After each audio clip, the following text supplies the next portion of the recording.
नमस्कार मैत्रिणींनो, कसे आहात? आज आहे कोजागिरी पौर्णिमा। आज रात्री 8:41 कोजागिरी पौर्णिमा चालू होते आहे। तर उद्या ती 17 तारखेला 4:41 संपणार आहे। तर ह्या दिवशी तुम्ही पूजा कशी करायची, काय करायची, त्या पूजेची मांडणी कशी करायची ते मी या व्हिडिओमध्ये सांगणार आहे। आणि अतिशय साधी, सोपी आणि सरळ अशी पूजा आहे। सगळे साहित्य आपल्या घरामध्ये असतेच आणि ही पूजा आपण जर केली तर असं म्हटलं जातं की ह्या दिवशी इंद्रदेव, चंद्र, माता लक्ष्मी, कुबेर हे सर्व पृथ्वीवर भ्रमण करतात। जे यांची पूजा करतात त्यांना फलरूपी ते धनप्राप्तीचा असा आशीर्वाद भरभरून देतात। त्यामुळे आपण ह्या दिवशी थोडंसं जागरण करून देवांची पूजा, सेवा, अर्चा केली तर नक्कीच आपल्याला धनप्राप्तीचा योग लाभणार आहे। त्यामुळे आपण ही पूजा नक्की करावी असं माझं म्हणणं आहे आणि आपण ही पूजा करावीच। इतर लोक जागरण करतात, मजा करतात, असं न करता आपण तर देवाची सेवा केली। ही सेवा आपल्याला रात्री 12 वाजेपासून आपल्याला 12:40 वाजेपर्यंत सेवा करायची आहे। खूप साधी आणि सोपी आहे।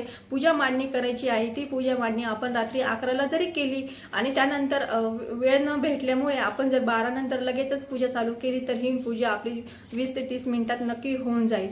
आणि ही पूजा आपण जर केली तर आपल्याला खूप मोठा धनप्राप्तीचा योग लाभणार आहे। त्यामुळे आपण सर्वांनी ही पूजा नक्की करावी।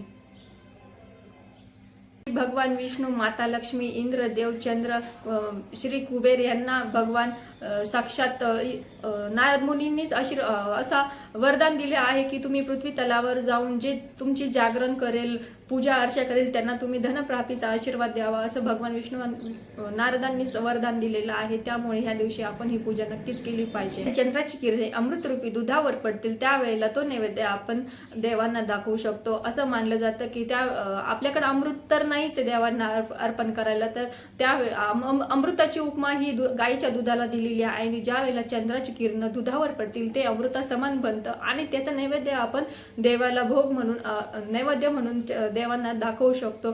ज्या वेळेला आपण पूजा मांडू त्यावेळेला आपल्याला हे दूध आपल्याला नैवेद्य रूपी देवांना अर्पण करायचं आहे। आपण पूजेची मांडणी कशी करायची ते मी आता तुम्हाला पुढे सांगत आहे।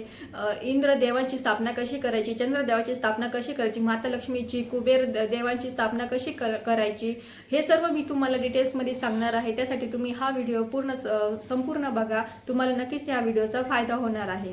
आपल्याला एक चौरंग घ्यायचा आहे, त्यावर आपल्याला पांढरे असं सुती कपडा टाकायचा आहे। पांढऱ्या कपड्याने काय होतं की शांतीचं प्रतीक असते, त्यामुळे आपल्याला पांढरा कपडा टाकायचा आहे। कोणतीही पूजा स्थापना करण्याआधी आपल्याला दीप प्रज्वलन करायचं आहे, म्हणजे आपल्याला गावरान गाईच्या साजूक तुपाचा आपल्याला दिवा लावायचा आहे।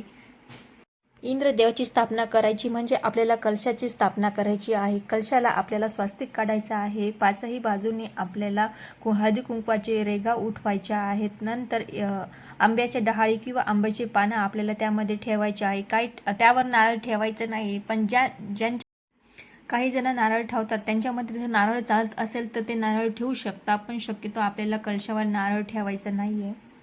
कलश मांडण्या अगोदर आपल्याला तांदळाची राशी मांडायची आहे, त्यावर हळदी कुंकू आपल्याला अर्पण करायचं आहे, मगच आपल्याला कलश ठेवायचा आहे त्यावर।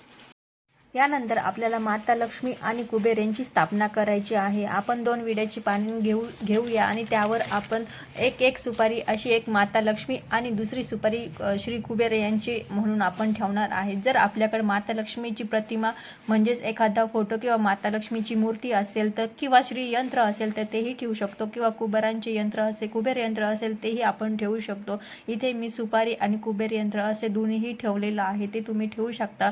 त्यानंतर त्याआधी आपल्याला अक्षदा वाहायची आहे, हळदी कुंकू व्हायचं आहे। त्यानंतर आपल्याला श्री कुबेर यंत्र, माता लक्ष्मीची प्रतिमा ठेवायची आहे किंवा सुपारी ठेवायची आहे। आपल्या चंद्रदेवाची प्रतिमा म्हणून पांढरे तांदूळ घ्यायचे आहे आणि पांढऱ्या तांदूळाने आपल्याला गोल असं चंद्रासारखं प्रतिमा तयार करायची आहे।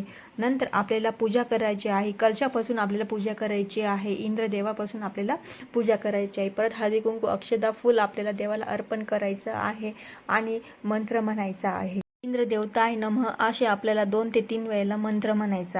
त्यानंतर आपल्या श्री माता लक्ष्मीला हळदी कुंकू, अक्षदा, फूल व्हायचं आहे। त्यानंतर लक्ष्मी मातेचा मंत्र म्हणायचा आहे।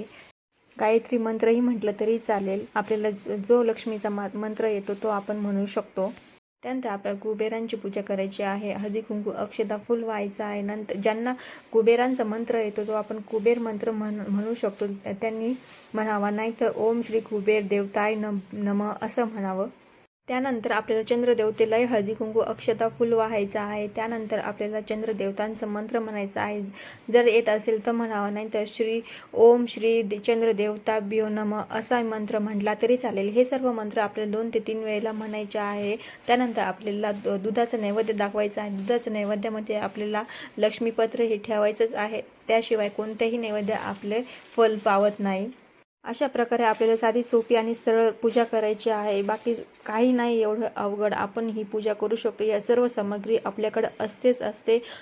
आपल्याकडे श्री यंत्र किंवा कुबेर यंत्र नसेल तरीही चालेल, काहीही हरकत नाही. आपण सुपारीवरही आपण पूजा करू शकतो. सुपारी मांडून आपण पूजा करू शकतो. अतिशय सोपी आणि साधी मांडणी आहे. प्रत्येक गोष्ट आपल्या घरामध्ये असते. नसेल तर आपण सुपारी म्हणूनच देवाची मांडणी करू शकतो. जर तुम्हाला ही मांडणी आवडली असेल तर नक्कीच तुम्ही ही मांडणी करा आणि धनप्राप्तीचा लाभ नक्कीच घ्यावा.